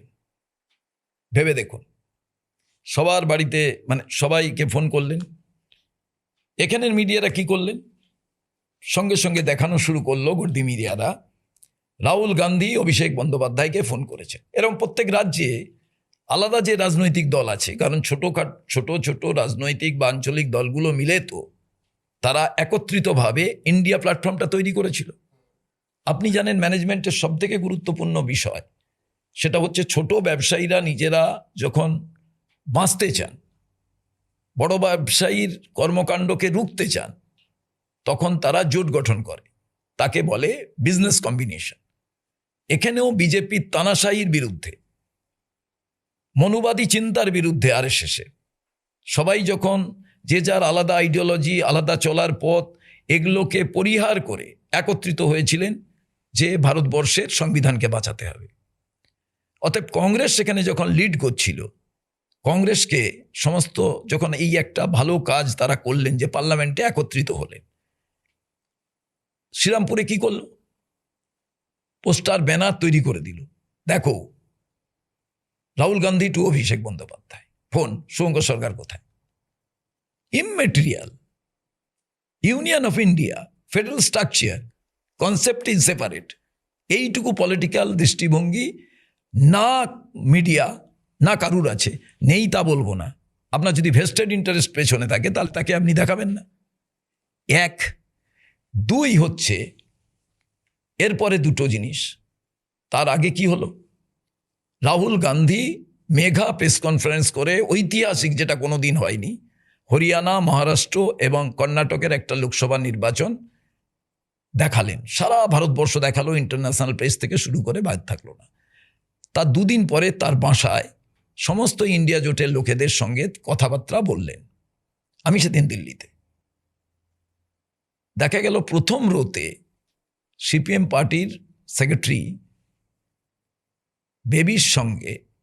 বেবিজির সঙ্গে কথা বলছেন প্রিয়াঙ্কা গান্ধী, কারোর দৃষ্টি সেদিকে পড়ল না। আর রাহুল গান্ধী কথা বলছেন দাঁড়িয়ে, অভিষেক কথা বলছেন রাহুল গান্ধীর সঙ্গে। ওইটাকে ফ্রেম করে এখানে ডিসকাশন শুরু হয়ে গেল। এই দেখুন, এত সবের পর রাহুল গান্ধী, কেউ লেফটের সঙ্গেও লেফটের লোকেরাও এটা নিয়ে ক্রিটিসাইজ করা শুরু করে দিলেন। আদার তো বিজেপি তো আছেই, তাদের তো এজেন্ডা এটা, সেই এজেন্ডা তারা তাদের হোয়াটসঅ্যাপে তাদের যা যা কাজ তারা তাদের বিশ্ববিদ্যালয় অনুযায়ী তাদের কলেজ অনুযায়ী তারা করতে লাগলেন, সেটা তারা করবেন, আপত্তি নেই। এইবার এই যে বিষয়টি রাজনৈতিকভাবে আমাদের কর্মীরা যদি চায়ের দোকানে সেটাকে আলোচনা করে, কেউ কেউ কংগ্রেসের ভেতরে থেকে বিজেপির লোকেরা কংগ্রেসই সেজে আরো বেশি করে সেটা ইন্ধন দেয়। কোথায় সেটা প্রমাণিত হলো? আসামের ক্ষেত্রে ভেবে দেখুন, স্লিপার সেল কতটা ভেতরে ঢুকিয়ে রেখেছে। এখানেও মমতা বন্দ্যোপাধ্যায় বুঝতে পারেননি, এখানেও কিন্তু স্লিপার সেল ঢোকানো ছিল। আজকে প্রমাণিত হয়ে যাচ্ছে। আফটার নির্বাচন এত কুইক মেকানিজম তৈরি হয়ে যায় নাকি, যদি আগে থেকে না ফাউন্ডেশন তৈরি হয়? ফ্যাক্ট। কারণ বিজ্ঞান এটা বলে। আসামের ক্ষেত্রে আমার কলিগ এআইসিসি সেক্রেটারি আমার সঙ্গে ছিল, তাকে এমন মেরেছে, ন্যায়যাত্রার সময় সে যখন হ্যান্ডওভার করছে কুচবিহারের বর্ডারে, তাকে আমাকে জড়িয়ে ধরলো, বললো আমার এই পাঞ্জাবি পুরো রক্তে ভেজা, দেখো আমাকে মেরেছে। সেই পাঞ্জাবি পরে সে বিজেপিতে জয়েন করছে। আরেকজন এমপি, তার ছেলে প্রার্থী, সে হঠাৎ করে করছে, ফর হোয়াট? আমার কাল পদস্খলন হতেই পারে, আমি তো ব্যক্তি। সেই পদস্খলন মানেই কংগ্রেসের আদর্শ নীতির কি থুড়ি পদস্খলন হয়? এবং এইবার ভোটে হারের পর রাহুল গান্ধী বললেন, মমতা বন্দ্যোপাধ্যায় বললেন ভোট চুরি হয়েছে, রাহুল গান্ধী বললেন আমি এর সঙ্গে সহমত, রই পড়ে গেল। দেখো এত করাপশন তৃণমূলের, কংগ্রেস। মানুষকে বুঝতে হবে, বিহারে যখন ভোট চুরির কথা হয়েছে, মমতা বন্দ্যোপাধ্যায় তৃণমূল পার্টি খুব দুজন সাধারণ নেতাকে পাঠাননি। কারণ মমতা বন্দ্যোপাধ্যায় তৃণমূল ভেবেছে পশ্চিমবঙ্গে তো বহুদিন যাবৎ ভোট চুরি হচ্ছে, গুন্ডাদের একদিকে দিয়ে বদমাশি একদিকে করে, অতটা মেকানিজম ছিল না, মানে ডাইরেক্টলি থ্রেট করেই বা চুরি করে ভোট চুরি ছিল। তো তারা সেই ভয়ে হয়তো ওখানে যাননি। এবার প্রশ্ন হচ্ছে, রাহুল গান্ধী সেদিনও বলেছেন ভোট চুরি হয়েছে, এখানেও আগে থেকে বলেছে হিন্দুত্বের ফ্লেভার ছিল, বাট পুরা হিন্দুরা এক হয়ে গিয়ে ভোট দিয়েছে, সেটা কিন্তু পরিসংখ্যানে তা বলে না। আর দ্বিতীয় হচ্ছে নির্বাচন কমিশন, এসআইআর, আর তার সঙ্গে ইভিএম, এভরিথিং, দেয়ার ওয়াজ সাম আদার মেকানিজম, যেটা নর্মাল নয়। তো রাহুল গান্ধী যদি মমতা বন্দ্যোপাধ্যায় ভোট চুরির কথা বলছে, আমি নিজে বিশ্বাস করি যে এরা ভোট চুরি করে, আমি সেটাকে সমর্থন যদি না করি, তাহলে আমি তো আগে যে কথা বলেছিলাম এখানে আমি মমতাকে সাপোর্ট করব না, এটা কোনো দিন ব্যাপার হতে পারে। আর দ্বিতীয় প্রশ্ন, যখন ইন্ডিয়ার জোটের কোথাও কেউ গেছেন, আমাদের তো রিচুয়াল প্রসেস অনেক আছে। আগে তো জামার বোতাম থাকতো না বলে ইন্দিরা গান্ধী কমিউনিস্ট নেতাদের সেফটি পিন দিয়ে লাগিয়ে দিতেন, যত্ন নিতেন। রাজীব গান্ধী তো অটল বিহারী বাজপেয়ী মহাশয়ের একটি কঠিন রোগে তিনি আক্রান্ত ছিলেন, তাকে লিডার অব দি টিম করে বিদেশে পাঠিয়েছিলেন, যাতে বিদেশে গিয়ে তিনি চিকিৎসা করাতে পারেন। সৈফুদ্দিন চৌধুরী এবং চিত্তবাবুকে পড়তে ভালোবাসেন বলে শিডিউল টাইমের বাইরে পার্লামেন্টের লাইব্রেরি খুলে দিয়েছিলেন। তো রাজনৈতিক ওই যে বিষয়, কে কাকে আলিঙ্গন করেছে। তবে হ্যাঁ, আমি যখন কারুর কাছে মার খাই, আপনি যদি এখানে একটা প্যানেল ডিসকাশন করেন আর কফি দেন, আর এক ঝলক যদি দেখা যায় যে ইন্টারভেলে কি হচ্ছে, আমিও তো অনেক দিন অন্য চ্যানেলে ডিবেটে গেছি, আমাদের কর্মীরা ফিরে আসলে বলে, বাহ, এমনি সময় তোমরা তর্ক করছো আর কফি খাওয়ার সময় তোমরা হাসাহাসি করলে, এটা আমাদের ভালো লাগেনি, আমরা তো প্রতি সময় মারামারি করছি। এটা তো একটা দলের সমস্যা নয়। আজকে যখন তৃণমূল থেকে এসেই আবার রাজ্যসভা সিলেক্ট হয়ে যায়, তখন এতদিন যারা যতই মেকানিজম থাকুক, কিছু বিজেপি কর্মীর তো আশা আকাঙ্ক্ষা, তাদের পরিশ্রম, তাদের ঘামে এই সরকার তো ক্ষমতায় এসছে, তো তারা নিরাশ হন না। আপনাকে অনেকক্ষণ আটকে রেখেছি, আমি প্রায় শেষের দিকে আছি। আমি শুধু জিজ্ঞাসা করবো যে স্পেকুলেশনের কথা আমি জানি রাজ্য সভাপতি হিসেবে অফিসিয়ালি আপনি কতটা উত্তর দেবেন কি না দেবেন। একটা স্পেকুলেশন চলছে গোটা ইন্ডিয়া জুড়ে যে কংগ্রেস হয়তো চাইছে যে বিজেপির বিরুদ্ধে খেলাটা 1:1 করে দিতে বা ভোটটা 1:1 করে দিতে, সেই জন্য স্ট্র্যাটেজিক্যালি খুব সুচারু বুদ্ধি লাগিয়ে রিজিওনাল পার্টিগুলোকে শেষ করে দিচ্ছে, সেটা বিহার হোক কিংবা পশ্চিমবঙ্গ হোক। আপনি কি এই তত্ত্বটা মানেন? আমি আপনাকে দুটো তিনটে জিনিস, আমরা মাল্টি পার্টিতে বিশ্বাস করি, মাল্টি কালচারে বিশ্বাস করি, বহুত্ববাদে বিশ্বাস করি। কলেজ স্ট্রিটে একটা বইয়ের দোকান থাকলে মানুষ সমস্ত তার আশা আকাঙ্ক্ষার বই কিনতে কলেজ স্ট্রিটে আসবেন না, জানে একটা দোকানে না পাওয়া গেলে আরেকটা দোকানে পাওয়া যাবে। ডেমোক্রেসি আমাদের দেশে, বিউটি অফ ডেমোক্রেসি এ কারণেই হয়েছে এখানে অনেকগুলো রাজনৈতিক দল আছে বলে, এবং কংগ্রেস মনে করে অনেক রাজনৈতিক দলের মধ্যে লড়াইয়ে যদি আমি জিততে পারি তবেই কিন্তু আসল বিষয়। তবে কংগ্রেস অলওয়েজ যেটা মনে করে, I slept and dream the night is beauty, I woke and found the day is duty. কারণ আমরা আমাদের নীতি আদর্শে চলার ক্ষেত্রে মানুষের স্বার্থে আদর্শ নীতিকে কোনো সময় ত্যাগ না করে আমরা পথ অনেক পরিবর্তন করি for the betterment of the people. তো সেই ক্ষেত্রে আমরা ভেরি কনফিডেন্ট যে আই অ্যাম দ্য মাস্ট, মানে আমার দলের ক্ষেত্রে প্রত্যেকটি কর্মী, যে I am the master of my faith, I am the captain of my soul. তো সেই জায়গায় আমাদের সব কর্মীরা এটা বিশ্বাস করে যে कांग्रेस जब मुस्कुराता है गुलशन तब मुस्कुराता है, कांग्रेस जब मचल जाती तब तूफान मचल जाती, कांग्रेस जब बदल जाती तब इतिहास बदल जाती। আর কংগ্রেস সেই ইতিহাসটা বদল করতে চায় মানুষের সমর্থনে। তাই ইন্দিরা গান্ধী ফিরে এসেছিলেন। রাজীব গান্ধী সব থেকে বেশি ভোট পেয়েও সরকার তৈরি করতে যাননি, অপোজিশনে বসেছিলেন। এবং রাহুল গান্ধী অন্যায়ের বিরুদ্ধে লাগাতার আপোষহীন লড়াই করছেন। তার 26টা কেস বিভিন্ন রাজ্যে, এমপি কোয়ার্টার নিয়ে নিয়েছে, এমপি মানে কি বলে পার্লামেন্টের মেম্বারশিপ খারিজ করে দিয়েছে, 52 ঘন্টা তাকে জেরা করা হয়েছে, তারপরেও সে আপোষহীন লড়াই ছাড়েননি। যে যে জিনিসগুলো তিনি বলেছেন, করোনার থেকে শুরু করে ডিমনিটাইজেশন শুরু করে বিদেশি শত্রুর আক্রমণ থেকে শুরু করে ইকোনমির ডিজাস্টারের থেকে শুরু করে কোনোটাই তিনি কিন্তু কোনো সময় আপোষ করেননি। কিন্তু আলটিমেটলি দেখা গেছে যে সাফারার পিপলের পাশে সে, আজকে যখন এখানে আলোচনা হচ্ছে যে বারুইপুর, আমাদের সরকার যখন বলেছে জিরো টলারেন্স মহিলাদের ক্ষেত্রে, অমিত শাহ এসে বলেছিলেন সোনার বাংলায় সোনার মেয়েদের ডবল ইঞ্জিন সরকারে দারুণ রাখা যাবে। ডবল ইঞ্জিন সরকারে হাতরস, উন্নাও, তার সঙ্গে আরও পরিসংখ্যান ডবল ইঞ্জিন সরকারে আমরা দেখেছি। এখানে নতুন ডবল ইঞ্জিন সরকারে যুক্ত হয়ে গেল বারুইপুরের ঘটনা আমরা দেখেছি। কিন্তু একটাই ভারতবর্ষে নেতা রাহুল গান্ধী, যখন কোলাহল মিটে যায়, কান্না মিটে যায়, যখন আর পাশে কেউ থাকে না, আস্তে আস্তে ভিড় কমে যায়, তখন একা হয়ে যায় সেই বাবা মা পরিবার যারা সন্তানকে হারায়। কিন্তু আপনাদের নির্ভয়ার দিল্লির কাণ্ড আপনারা জানেন। সেই নির্ভয়ার মা যখন সবাই টিটকিরি করছে রাহুল গান্ধীকে, কলাবতী এইসব বলে পার্লামেন্টে, তার পরের দিন নির্ভয়ার মা বলেছিল যে সব শোক কোলাহল সবকে অতিক্রম করে যখন আমরা একা, তখন আমাদের দরজায় একমাত্র রাহুল গান্ধী আমার পরিবারকে পালন করেছে, বলতে না বলেছে, কিন্তু আজকে অন্তরের সেই টানে আমি বললাম যে আমার ছেলেকেও পর্যন্ত মানুষ করেছে।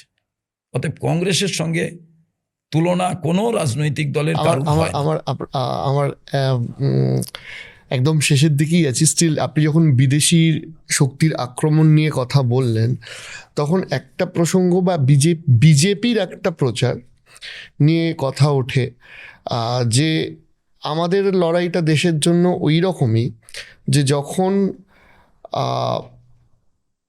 পেহেলগাঁওতে অ্যাটাক হয় তখন অপারেশন সিন্দুর ভারতবর্ষ করতে পারে, কিন্তু 26/11 কোনো জবাব ভারতীয় সেনাবাহিনী দিতে পারেনি। অর্থাৎ আমাদের যে গভর্নমেন্ট সেটা কংগ্রেসের থেকে অনেক শক্তিশালী সরকার এবং অনেক জাতীয়তাবাদী সরকার। আপনি এর উত্তরে কি বলবেন? সকালে ধরবো বিকেলে খরচা করব যখন বলে, তখন এ জায়গায় তো সকালে ধরে বিকেলে খরচা করে দেওয়া উচিত। কেন করেন না? কি কারণে করেন না? আর দুটো কথা, ভারতবর্ষকে কোনোদিন কংগ্রেস যখন ক্ষমতায় ছিল কেউ ডিকটেট করতে পারেনি। আর ডিকটেট করতে পারেনি বলে তখন খাদ্য আমদানি করতে হতো। ইন্দিরা গান্ধী আমেরিকায় গেছেন, অনেকক্ষণ বসিয়ে রেখেছে, কারণ খাদ্য সামগ্রী আনতে হতো। ফিরে এসে যে এই গ্রিন রেভলিউশন করেছিলেন, অনেক বড় ইতিহাস, আমি যাচ্ছি না। ইন্দিরা গান্ধীর কথা ছিল, এই যে চোখে চোখ রেখে কথা বলা, 56 ইঞ্চি ছাতি, এই যে শব্দগুলো, বিশ্বগুরু, একটা শব্দ ডোনাল্ড ট্রাম্পের বিরুদ্ধে বলতে পেরেছে?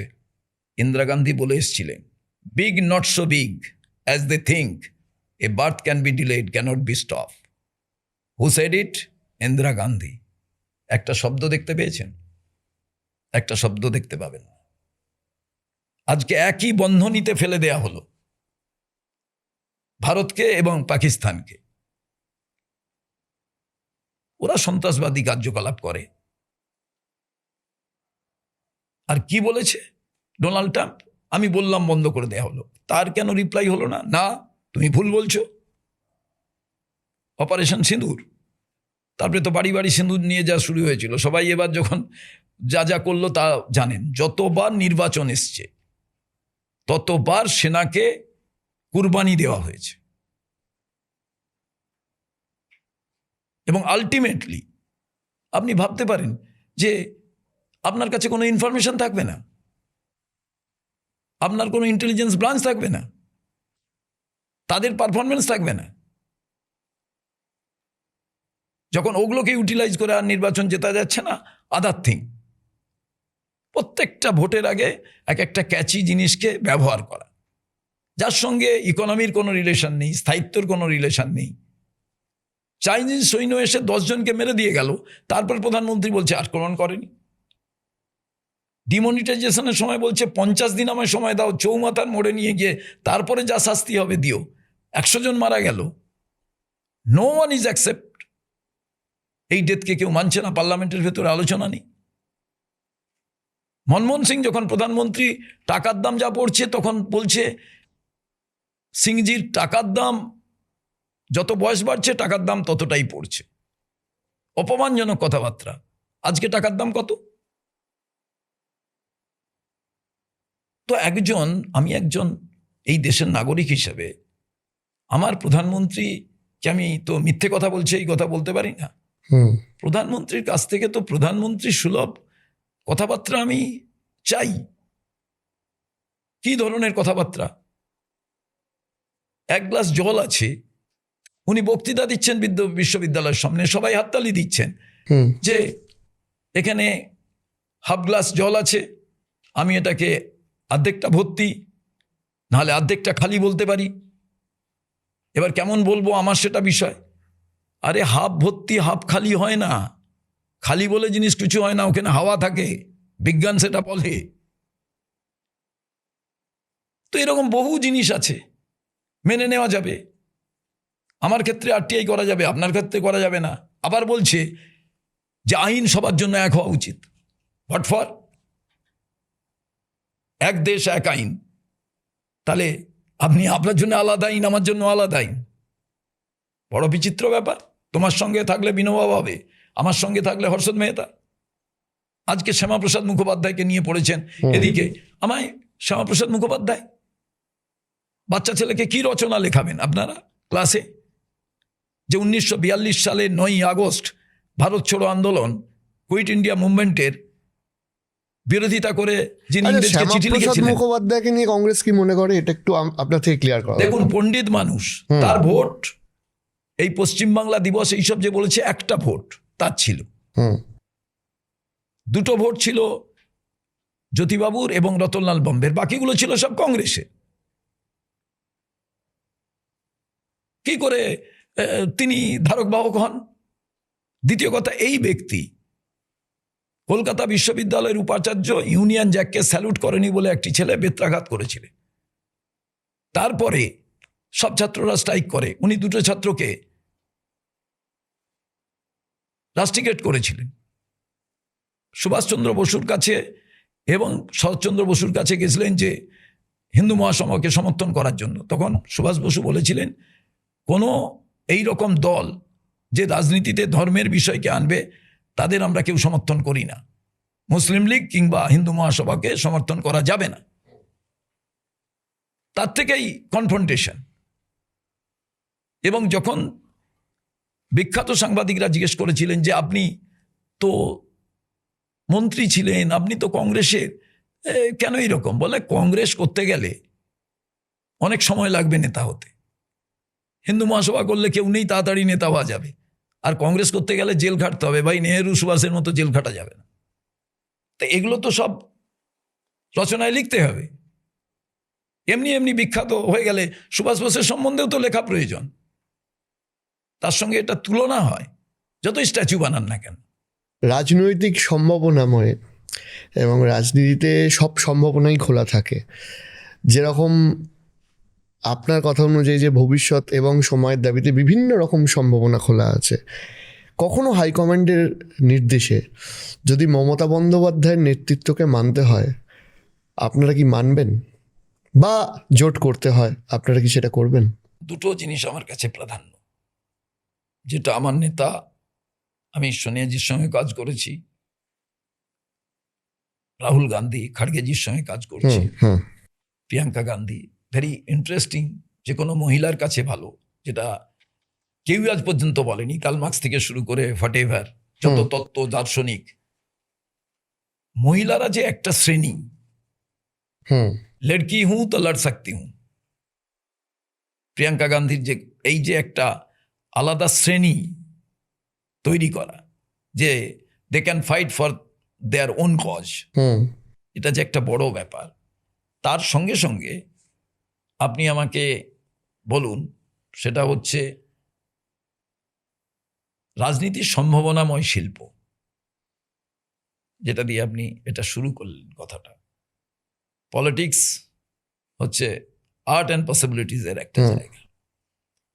আরএসএসের যে মনুবাদী চিন্তা, যে বিচারধারা, বিজেপির যে তানাশাহি, এর বিরুদ্ধে কংগ্রেস তার আদর্শগত নীতিগত দিক থেকে যে দীর্ঘ লড়াই, জন্মলগ্ন থেকে, এই নীতিগত লড়াইয়ে আপোষহীন লড়াইয়ের নেতার নাম রাহুল গান্ধী, যিনি সংবিধানকে বাঁচাবার জন্য, দেশকে বাঁচাবার জন্য, মানুষের রাইটকে এস্টাবলিশ করার জন্য যে লড়াই লড়ছেন, সেই লড়াইয়ের অংশীদার যিনি হতে চাইবেন, তাকে অনেক বুকে সাহস, ধক, দম নিয়ে রাহুল গান্ধীর সঙ্গে পথ চাইলে, মানে মন চাইলে, নীতি আদর্শগুলো থেকে মনকে তৈরি করলে তিনি তার সঙ্গে পথ চলতে পারেন। আর যদি পথ চলতে চান, তার জন্য আমাদের দরজা খোলা, সবাইকে আমরা স্বাগত করি। সেটা মমতা বন্দ্যোপাধ্যায় হলেও সত্যি, এনিওয়ান ইন আওয়ার কান্ট্রি। আমি আমি আমি জিজ্ঞেস করছি যে আপনি তো খুব ক্লোজলি রাহুল গান্ধীর সাথে কাজ করেছেন। রাহুল গান্ধীর সাথে কাজ করে মানুষটা সম্পর্কে বা রাহুল গান্ধী সম্পর্কে একটু যদি বলেন যে রাহুল গান্ধী কেমন? আমি রাহুল গান্ধীকে সামনে থেকে যা দেখেছি, অন্যায়ের বিরুদ্ধে লড়তে গিয়ে এতটুকুও সে কোথাও পিছু পা হন না, আপোষ করেন না, ভয়ভীতি থাকেন না। এবং অতি সাধারণ হিসাবে তিনি ভাবেন এবং সার্বিকভাবে ভারতের ইকোনমিক্যাল স্ট্রাকচারের ডেভেলপমেন্ট চান এবং বিদেশের মাটিতে ভারতবর্ষের যাতে তার পতাকা যাতে স্বমহিমায় বিরাজ করে, সেটা দেখতে চান। অনেক সময় অনেকে বলেন রাহুল গান্ধী বিদেশের মাটিতে গিয়ে আলোচনা করছেন দেশের খারাপ ভালো। আরে ডিজিটাল সিস্টেমে আপনার এখানে আমি বসে যেটা বলছি 1 মিনিটের মধ্যে এটা আমেরিকাবাসী দেখতে পারে, এটা অন্য যে কোনো রাষ্ট্র দেখতে পারে। ডিজিটাল সিস্টেমে আপনি তাকে পৃথিবীর ঢুকবেন আজকে কোথায়? ছোট, একদমই তাই। আপনার হাতের মুঠোর ভেতরে। হুম। তো সে জায়গায় কোথায় বসে আমি বলছি this is not important. Important আমি ঠিক বলছি না আমি ভুল বলছি, এটাই সব থেকে গুরুত্বপূর্ণ। তো আজকে 65% যে ইউথ, তাদের কাছে প্রাইমারি ডিজায়ার কি? To honest, somehow we have to earn. Honestly আমি যাতে রোজগার করতে পারি, সেই রোজগারটা দেবে কে? 45 বছরের সব থেকে যদি বেশি বেকার হয়, এই বেকাররা তাহলে কোথাও না কোথাও তারা তো ডিরেলড হবেন, নীতিভ্রষ্ট হবেন। সরকার জেনে শুনে সেই দিকে এদের মোটিভেট যদি করে তাহলে কোথায় যাবে? এবং আমি মনে করি আমরা ধর্মেন্দ্র প্রধানের এই ছাত্রছাত্রীদের ভবিষ্যৎ নিয়ে 22 লক্ষ ছাত্রছাত্রী, 1 লক্ষ যদি 50,000 টাকা না 32,000 টাকা করে যদি দেন, তাহলে 3.5 হাজার কোটি টাকা, মানে একটা ডিপার্টমেন্টের বাজেটের বেশি। ওটাতে রাহুল গান্ধীর যে প্রেজেন্টেশন ছিল আপনি দেখুন।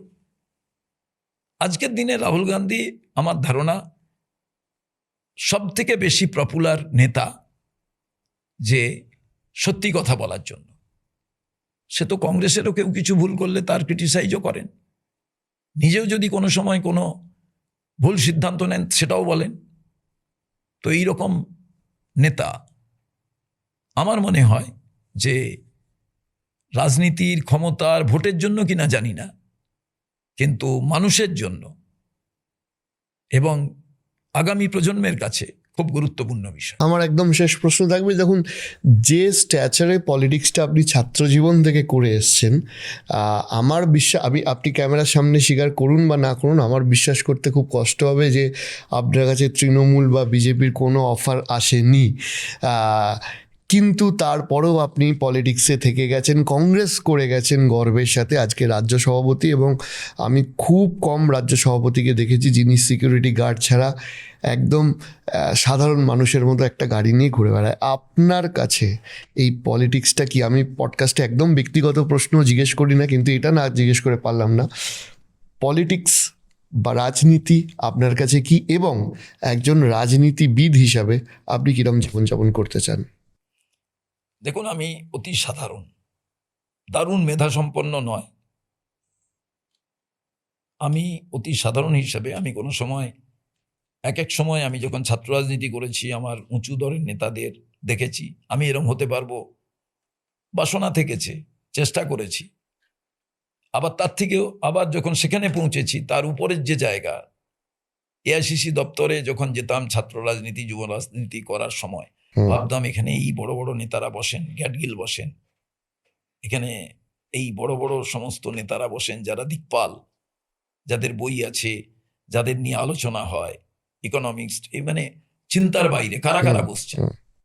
সেই ঘরে যখন বসার জায়গা পেলাম, তখন ভাবলাম এখানে পৌঁছেছি। তো যেখানে পৌঁছেছি ভালো মন্দর বিষয় নয়। দেখুন, রাজনীতি এমএলএ এমপি হওয়ার জন্য করাই যায়। এবারেও তো যে কোনোভাবে একটা কি হতো না হতো আলাদা প্রশ্ন। আমরা তো লেফটের সঙ্গে জোট করে 2021-এ জিতিনি, কেউই জেতেনি, লেফটের বন্ধুরাও জেতেনি, আমরাও জিতিনি। আবার টিএমসির সঙ্গে জোট করে জিততে পারতো, নাও পারতো, এমএলএ হয়তো হয়ে যেতাম। আমার তো লক্ষ্য কি? আমার লক্ষ্য, কারণ আমি যা যা বই আজ পর্যন্ত পড়েছি, আপনি কলকাতা শহরে যতগুলো ঠাকুর দেখবেন তার মধ্যে একটা বিচার করবেন কোন ঠাকুরটা ভালো। যদি কলকাতা শহরে 200টা পুজো হয়, তাহলে 200টা দেখার পর আপনি কোনো একটা কনক্লুশনে আসবেন এটা ভালো। তো আজ পর্যন্ত যত রাজনৈতিক দল আছে সেগুলো বিচার বিশ্লেষণ করে, তাদের নীতি আদর্শ দেখে, বই পড়ে, আইডিওলজি পড়ে, আমার এখনো পর্যন্ত মনে হয়েছে যে কংগ্রেসের মধ্যে ফ্লেক্সিবিলিটি আছে, কংগ্রেসের মধ্যে সেই গণতন্ত্র আছে, পার্টির ভেতরে আলোচনা করা যায়, কংগ্রেসে ঢোকা সহজ, বেরোনো সহজ, থাকা কঠিন। তার কারণ থাকতে গেলে কিছু নাও পেতে পারেন, তারপরেও থাকতে হবে, আবার পেতেও পারেন। আমি তো লাকি, আমরা যারা রাজনীতি শুরু করেছিলাম, আমি তো তার সভাপতি হয়েছি, অনেকে তো এই সভাপতি হননি, আমার মতো এমএলএ এমপিও হননি। আবার এটা ঠিক যে শুধু এমএলএ এমপি হব বলে কোনোদিন রাজনীতি করতে ঢুকিনি, ভেবেছিলাম নেতা হব কিনা। আমি অনেক এমএলএ এমপি তৈরি করেছি, মুখ্যমন্ত্রী তৈরির ক্ষেত্রে আমার ভূমিকা ছিল, কিন্তু আমাকে এমএলএ এমপি হতে হবে। কিন্তু হ্যাঁ, বিতর্ক করতে, আলোচনা করতে খুব ভালো লাগে। অ্যাসেম্বলি পেলে, পার্লামেন্ট পেলে হয়তো আমার বাগ্মিতা দেখাবার একটা সুযোগ বেশি হতো।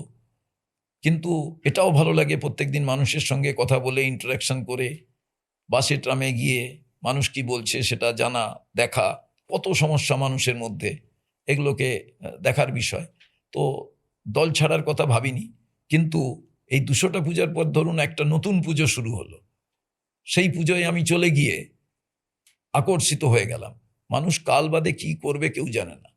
তার কারণ আজ যেটা আইন আছে বা আজ যেটা বেআইন আছে, কাল সেটা আইনে পর্যবসিত হতে পারে। নারায়ণ সান্যালের একটা বই আছে, অশ্লীলতার দায়ে। আজ যেটা অশ্লীল, কাল সেটা শ্লীল হতে পারে। তো এবার এগুলো সব সময়ের প্রেক্ষাপটের উপরে নির্ভর করে। কিন্তু আজ পর্যন্ত, এই মুহূর্ত পর্যন্ত আমি মনে করি আগামী দিনে ভারতবর্ষের সার্বিক প্রান্তিক মানুষ, আবার ট্যালেন্টেড মানুষ, প্রান্তিক মানুষও ট্যালেন্টেড হন এরকম নয়। সবজি বিক্রেতা, তার মধ্যে ডিএনএ হয়তো ফাটাফাটি, তিনি হয়তো পড়াশুনো করতে পারেননি, কিন্তু পড়াশুনো যদি তার করার সুযোগ আসতো, সে দেখবেন একটি এমএ পাস বা এমএসসি পাসের থেকে অনেক বেশি ট্যালেন্টেড হতো। কেউ মাধ্যমিক পাস, সে দেখবেন বহু ট্যালেন্টেড, আবার কেউ মাস্টার ডিগ্রি করেও অতটা ট্যালেন্ট নয়। এই যে বিশ্লেষণ, সেটা কাজের উপর দিয়ে। অর্থাৎ কোনো একটা সম্পদ আছে, সেটা যদি ব্যবহার না করা হয় ততক্ষণ পর্যন্ত সেটা সম্পদ নয়, ব্যবহার করা হলেই তখন তো সেটা সম্পদ। সেই কাজটা রাহুল গান্ধী করতে পারবেন, এবং তিনি যদি দেশের চালিকা শক্তি হন, অর্থাৎ কংগ্রেসকে মানুষ যদি পাওয়ারে আনেন এবং রাহুল গান্ধী যদি প্রধানমন্ত্রী হন, আমি মনে করব মানুষের সরকার তৈরি হতে পারে। কারণ আমি ওনার সঙ্গে মিশে যা দেখেছি। এবার কেউ কেউ বলতে পারেন, তুমি ওর সঙ্গে মিশেছো বলে ওনার টিফিনের ভাগ তোমায় দিয়েছে। আমি তো দূর থেকে দাঁড়িয়ে দেখেছি, আমার নয়। তার কারণ কোনো একটা বড় ব্যবসায়ী দেখবেন, সে প্রত্যেকটা ফ্যাক্টরির প্রত্যেক দিন সব জায়গায় যায়, তার সাংগঠনিক, তার ম্যানেজমেন্ট ক্যাপাসিটি এবং আলটিমেটলি তার লিডারশিপ তাকে সেই জায়গায় পৌঁছে দেয় তার সিদ্ধান্তগুলোকে। আর সেই সিদ্ধান্তগুলো ইমপ্লিমেন্ট হচ্ছে কিনা সেটা দেখার বিষয়ের উপরে নির্ভর করে। তাই তো আজকে ডিজিটাল সিস্টেমে আপনার সামনে আমি দাঁড়িয়ে আছি। আজকের সরকার যতই নরেন্দ্র মোদীরা দাবি করুন না কেন, তার কারণ বাস্তব তা নয়, এটা কংগ্রেসের আমলে তৈরি করা ডিজিটাল সিস্টেমই আজ তার রিফ্লেকশন, বিচ্ছুরণ সমস্ত কিন্তু আজ অন্যরা ভোগ করছেন। এখানেই তো কংগ্রেসের জয়। এবং আগামী দিনে আমার ধারণা কংগ্রেসই একমাত্র দল এই ইতিহাস বদলাতে পারে। একটু আগে আমি বলছিলাম। থ্যাংক ইউ, অনেক ধন্যবাদ এতটা সময় দেওয়ার জন্য। আর বিশেষ করে ধন্যবাদ যে আপনার ব্যস্ত স্কেডিউলের মধ্যে আমাদের দাবি মেনে অন্তত এতটা রাত অবধি সময় দেওয়ার জন্য। আমার মনে পড়ছে না যে কোন রাজনৈতিক নেতাকে ঘড়ির কাঁটা বলছে এখন 1:33, আমরা এতক্ষণ অবধি পেয়েছি। অসংখ্য অসংখ্য ধন্যবাদ। তবে আমার মনে হয় যে মাঝে মাঝে আপনাকে একটু জ্বালাতন করব, তখন কিন্তু সময় দিতে হবে আমাদের সাথে। নমস্কার। Thank you so much.